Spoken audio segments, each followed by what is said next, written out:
कथांमध्ये त्यागाचं चित्रण आपल्याला नेहमीच थोडं अस्वस्थ करतं, विचार करायला लावतं नाही का?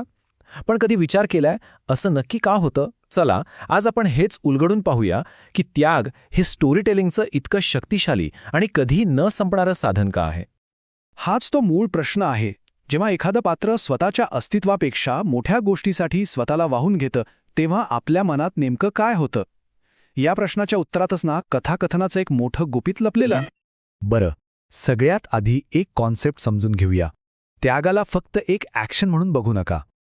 कल्पना करा की कथा एका सरळ रस्त्यावरून चालली आहे आणि अचानक त्याग नावाचा एक भूकंप येतो, जो तो रस्ताच तोडून टाकतो.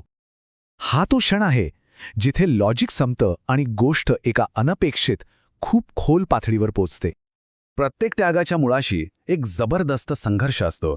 एका बाजूला आपल्या आतला जगण्याचा आदिम आवाज असतो, जो आपल्याला म्हणतो जग, तर दुसरीकडे एक खोल इच्छा असते, आयुष्याला काहीतरी अर्थ देण्याची किंवा प्रेमासाठी स्वतःच्या पलीकडे जाण्याची. आणि ह्याच दोन टोकांच्या संघर्षातून त्यागाची खरी ताकद जन्माला येते. अच्छा, आता बघूया की त्यागाची फक्त एक कृती एखाद्या कॅरेक्टरला पूर्णपणे कशी बदलून टाकते. ही प्रक्रिया जणू काही दुसऱ्या जन्मासारखीच असते, जी त्या पात्राचा संपूर्ण भूतकाळ आणि भविष्यकाळ नव्याने लिहिते. हे शब्द आठवतायत? अ टेल ऑफ टू सिटीजमधले सिडनी कार्टनचे. मृत्यूला सामोरं जाताना तो हे बोलतो. त्यागाच्या ताकदीचं यापेक्षा मोठं उदाहरण सापडणं खरंच कठीण आहे. या एका वाक्यात त्याच्या संपूर्ण आयुष्याचं आणि त्याच्या बदलाचं सार आहे. बघूया तरी हा अविश्वसनीय बदल नेमका कसा घडतो. आता बघा, हा बदल किती नाट्यमय आहे. त्यागाच्या आधी कार्टन कसा होता? दिशाहीन, सेल्फ डिस्ट्रक्टिव्ह, आयुष्याला काहीच अर्थ नाही. पण त्याच्या त्या त्यागाच्या त्या एका कृतीने बूम, तो एका क्षणात हिरो बनला. त्याच्या अर्थहीन आयुष्याला एक अंतिम आणि उदात्त अर्थ मिळाला. हाच आहे तो पॅराडाईम शिफ्ट, जिथे संपूर्ण कॅरेक्टरच नव्याने जन्माला येतं. आणि खरी जादू तर इथे आहे. त्याचा त्याग फक्त स्टोरीचा एंड नाही करत, उलट तो एका दुर्बिणीसारखं काम करतो, ज्यातून आपण कथेच्या सुरुवातीकडे बघतो आणि सगळं काय अचानक स्पष्ट दिसू लागतं. त्याचं ते विचित्र वागणं, त्याची निराशा, त्या सगळ्याला अचानक एक दुःखद पण खूप खोल अर्थ मिळतो. पण एक मिनिट, प्रत्येक त्याग सिडनी कार्टनसारखा महान असतो का?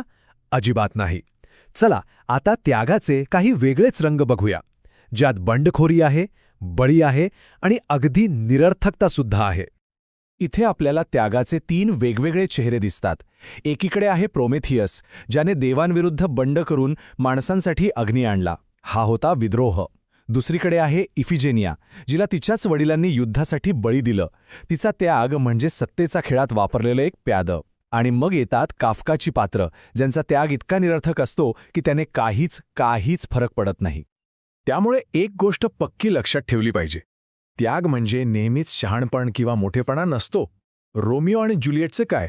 त्यांचं प्रेम उत्कट होतं, पण त्यांचा त्याग एका गैरसमजातून आणि कुठेतरी अपरिपक्वतेतून आला होता, नाही का? इतकंच नाही तर काही कथांमध्ये त्याग हे एक शक्तिशाली राजकीय शस्त्र म्हणून वापरलं जातं, इतरांना कंट्रोल करण्यासाठी किंवा त्यांना अपराधी वाटायला लावण्यासाठी. अच्छा, हे सगळं झालं कथेबद्दल. पण आपलं काय? आपल्यावर या कथांचा इतका खोल परिणाम का होतो? त्या आपल्या मनात इतक्या खोलवर का रुजतात? याचं कारण खरं तर खूप सोपं आहे.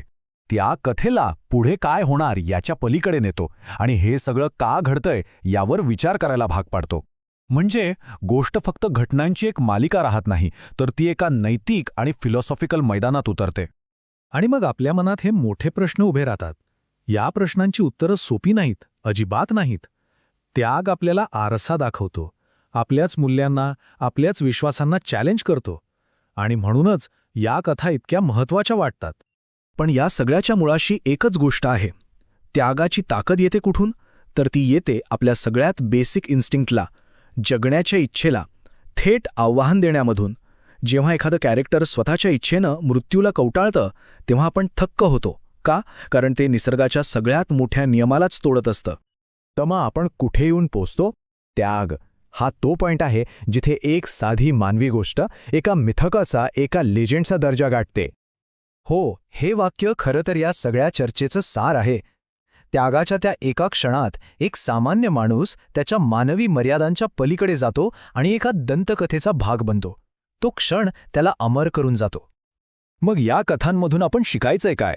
एक तर हे की माणसं स्वतःच्या स्वार्थाच्या पलीकडे जाऊन विचार करू शकतात, पण दुसरी गोष्ट ही की त्याचा परिणाम नेहमीच चांगला किंवा सुंदर असेल असं नाही. आणि सगळ्यात महत्त्वाचं, या कथा आपल्याला आपल्याच आयुष्याच्या अर्थाबद्दल विचार करायला लावतात. आणि शेवटी एक प्रश्न जो विचार करण्यासारखा आहे. त्याग माणसाच्या आतला सर्वोत्तम भाग दाखवतो की सगळ्यात वाईट? याचं उत्तर कदाचित प्रत्येक कथेगणिक, प्रत्येक वाचकागणिक बदलत जाईल. विचार करा